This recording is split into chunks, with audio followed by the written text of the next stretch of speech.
Yo, what is up, ladies and dickheads? So we were at the track today, and we had both these bikes here, the KLX 230 and the KX 450. And so I thought, why not make a video about what are the major differences between these two motorcycles? Because again, both these bikes are like off-road bikes, but what sets it apart? Which is the one you should go for? Because a lot of beginners, they really want to jump into a KX 250, and having ridden both these bikes, I think would give you a better perspective, talking from the experts, getting to know like which bike you should be ideally going for. And so what do you have to say? Like, what do you think about the KLX 230 or the KX 450, having ridden both? Having ridden both, I love riding the KLX 230 all the time. It's really nice to ride. It's very compromising. Yeah. And the best part I felt about this bike is when I'm riding this bike and when I need to do a transition to a foreign bike like the KX 450 or other 350. Correct. Like it almost feels the same. Yeah. So before ergonomic wise. Yeah, before being very frank, I used to ride an X-Pulse. I learned a lot from that. But then I had the I have the X-Pulse. It's fully built. But then the problem is, if I'm riding the X-Pulse and if I try to ride something like this, it feels really weird. Yeah. And when I ride something like this continuously and when I go back to the X-Pulse, that feels really weird. Yeah, absolutely. The actual thing is the X-Pulse is more like a street bike. Correct. And we just modify it to ride it on the off-road. So from my viewpoint, if you are starting to learn off-road or if you are a pro also, this is a must you have. So you can do the trails, you can ride the track, you can have a lot of fun, really reliable and very compromising also. And for the beginners also, for learning, I can say this will be the best.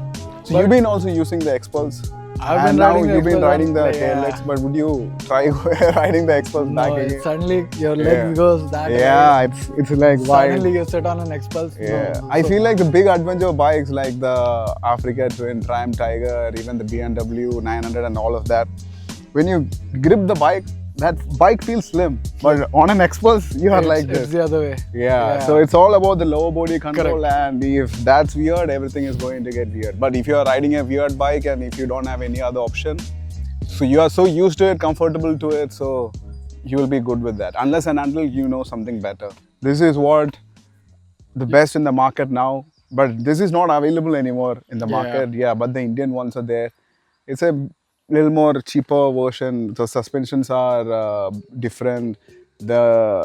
Everything is, the bike feels different, but then any which ways it's the best also. I think this one has got a aluminium frame, that one is a steel frame. The frame I feel like is the same, but that bike when I sit on it, it feels a little heavier. No, I think this one is aluminium, only the swing arm on this one is steel, that one the whole body is steel. No, the frame is not also aluminium. Yeah? No, not aluminium. This is aluminium. How is this lighter than... This is aluminium. How is this lighter?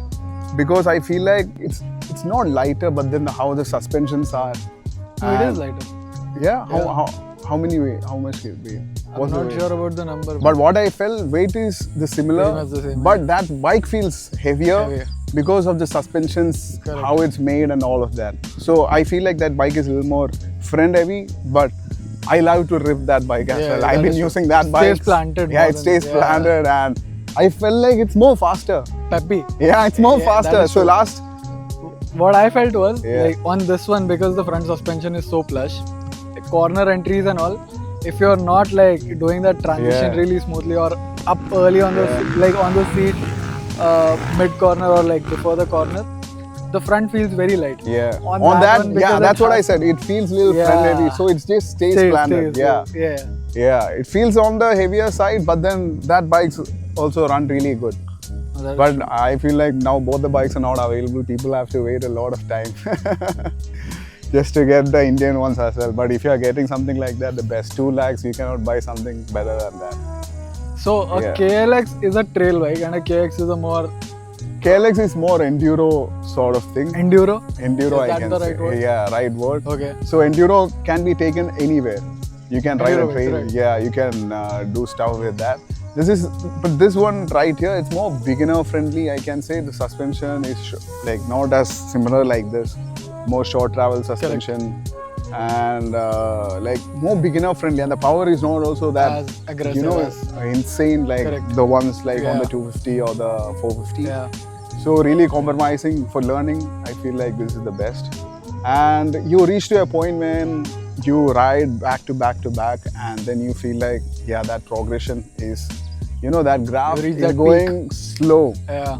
Yeah, so that time is when you need to upgrade. So that's first you do, like you put an exhaust, you make the bike More lighter, put stuff to get it more lighter, remove the unnecessary things and all of that. Then Like again, for this one, for example. yeah, for example. So again, you reach to a point where even this is not good enough. So Correct. that's when you need to upgrade to a 250, not a 450. Correct. So 450, for me, whenever I ride this bike, I am struggling. Like, I just don't want to ride this bike. It feels really difficult to ride the bike, to hold on the bike. Yeah. But the best part is when I'm riding this, I'm getting to learn something new all the time. Yeah. Even today also we rode for some time. I'm learning something new all the time. On a KLX, I like to give sit. us an example. That's what I'm going to. So on a KLX, all of that turns. I would like to sit and I can just gun it. Yeah. But on this, if I sit, it just don't want to turn. Yeah. The only way is to stand, get the body to the outside to the max, then it will turn. So this bike won't turn. This doesn't want to turn. It feels really heavy. As before you mentioned, no? It's like a Royal Enfield. A Royal Enfield. Yeah, it's a Royal Enfield. Old Electra on a motocross chassis. Yeah. Yeah. If you see the weight, it's like 109 kilos, 10 kilos on the papers. Once you ride it, it feels really heavy. This bike is actually more heavier, like 140 kilos. But this thing, when you ride it, you can just gun it, ride it, pin it. But do you think, is it only flat turns or even on the berms you feel the same way? No, berms, if you have the support, yeah. If you have the berms, the technique is completely different. No, I think that is the supercross, motocross element it has, no? Yeah, exactly. On the berms, yeah, exactly. You don't need. But again, there will be sections flat turns, and all flat of that. turns, yeah. So this doesn't want to turn. This is the suspensions are really stiff. Correct. Everything comes to you.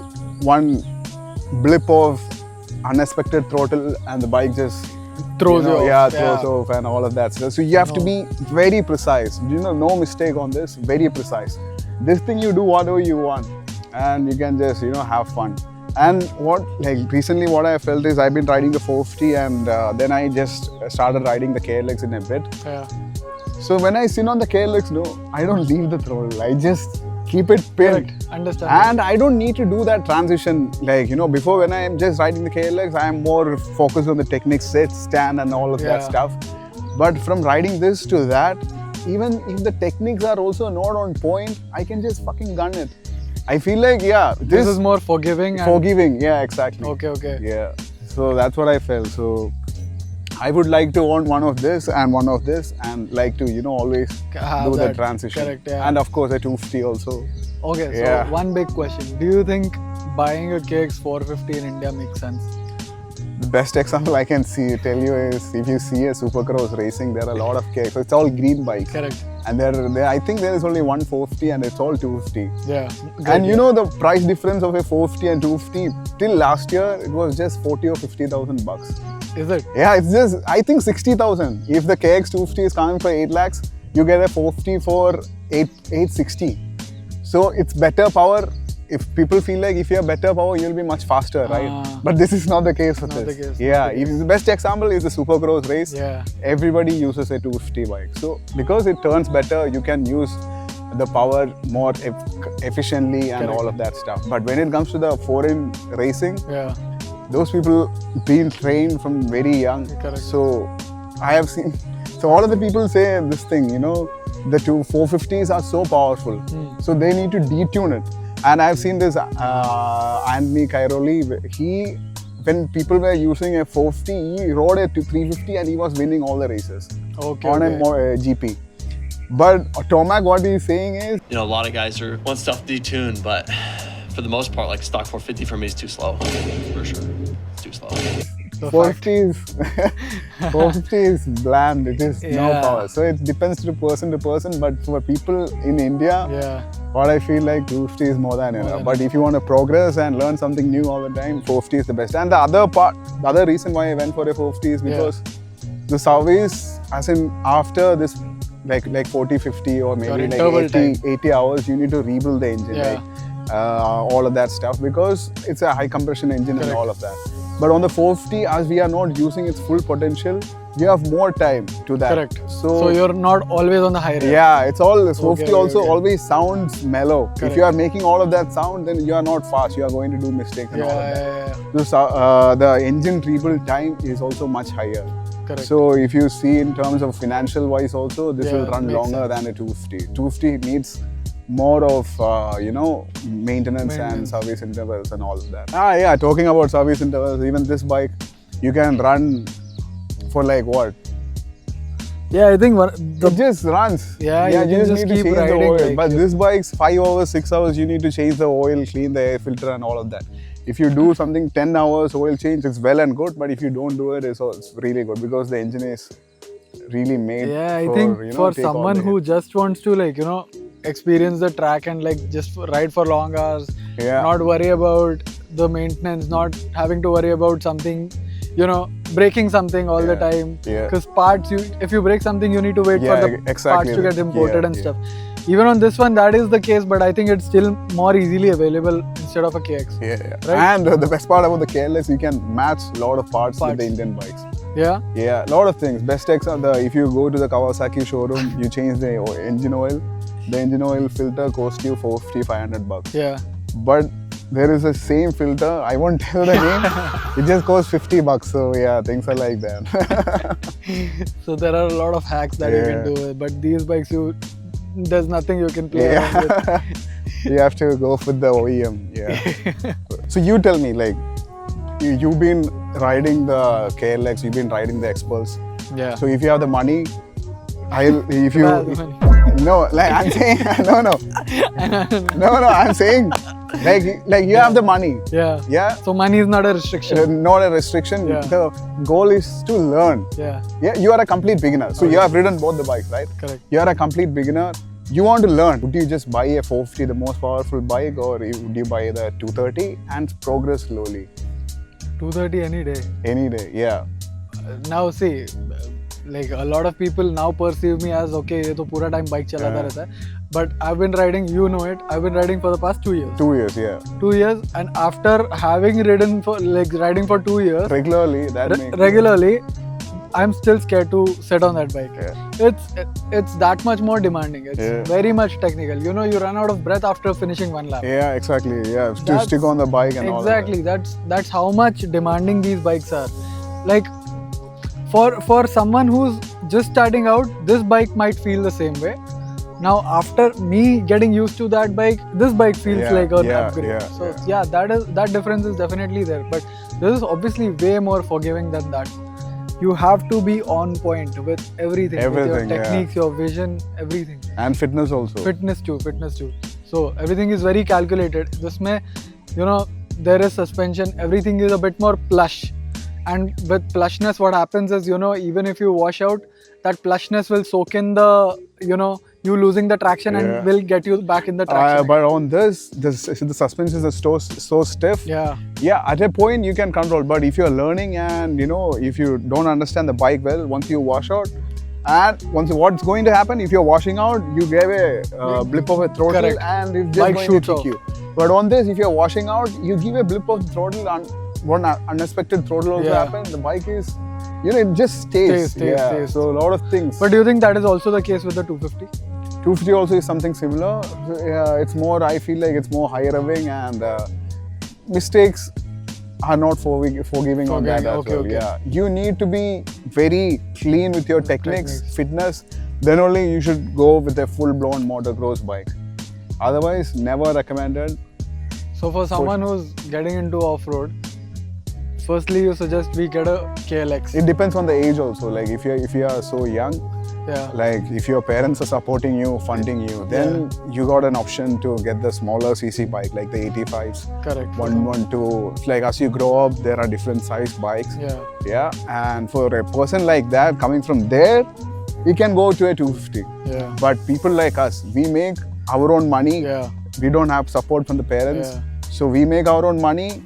So we need to put time in riding, in the same time we need to put time in the work also. Correct. So for some people like that, I feel like most of the people out there are like that. Yeah, of course. So for all of you guys, the best thing is to go for a KLX 230. learn everything because it's forgiving. You do a mistake, it'll forgive, and you can, you know, again keep on riding. But then you rush and you have some saving, you get something like this, you do a mistake, it's the end of the game. Like, you know, your family won't support you again for riding. You be in the hospital for so much of time. Yeah, all of that stuff will happen, and there will be a like complete stop. So best is this any day. And just to give you in perspective, like if somebody has been riding super bikes, for example, on the road, even if you've been riding a 1000cc bike, this is gonna feel way more powerful. Yeah. On off-road, more powerful. Yeah, things are different on off-road actually. Yeah. So imagine having a stiff suspension on a loose soil. Yeah. With that much power. Yeah. So that gives you a basic that gives you a basic idea, you know, how these bikes work. So yeah, I think that is pretty much it for. Let's go. Thanks for watching. Thanks for watching. Let's go.